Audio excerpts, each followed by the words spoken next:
অন্তর্বর্তী সরকারের প্রধান উপদেষ্টা ডক্টর মোহাম্মদ ইউনূস বলেছেন, ক্ষমতাচ্যুত প্রধানমন্ত্রী শেখ হাসিনাকে মানবতা বিরোধী অপরাধে বিচারের মুখোমুখি করা হবে। স্কাই নিউজকে দেওয়া সাক্ষাৎকারে তিনি আরো বলেন, বিচার প্রক্রিয়া শুরু হবে। শুধু শেখ হাসিনা নন, তার সঙ্গে সংশ্লিষ্ট সবাই, তার পরিবারের সদস্য, সহযোগীদেরও বিচারের মুখোমুখি করা হবে।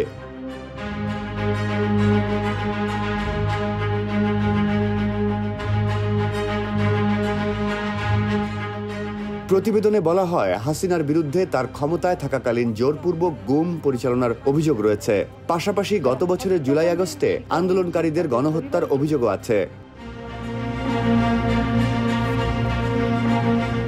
গত ৫ আগস্ট বিক্ষোভের মুখে ক্ষমতাচ্যুত শেখ হাসিনা পালিয়ে বর্তমানে ভারতে আছেন। তার বিরুদ্ধে গোপন আটক কেন্দ্রের নেটওয়ার্ক পরিচালনার অভিযোগ রয়েছে। সন্ত্রাস বিরোধী যুদ্ধের নামে এসব গোপন আটক কেন্দ্রে তার রাজনৈতিক বিরোধীদের জিজ্ঞাসাবাদ, নির্যাতন এবং কয়েকজনকে হত্যা করা হয়েছে বলেও অভিযোগ আছে তার বিরুদ্ধে।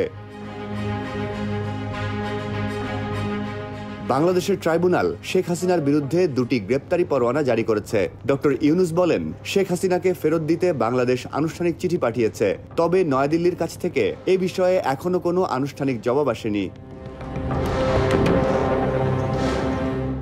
তবে শেখ হাসিনা বাংলাদেশে থাকুন বা ভারতেই থাকুন, তিনি বিচারের মুখোমুখি হবেনই, বলেন ডক্টর ইউনূস।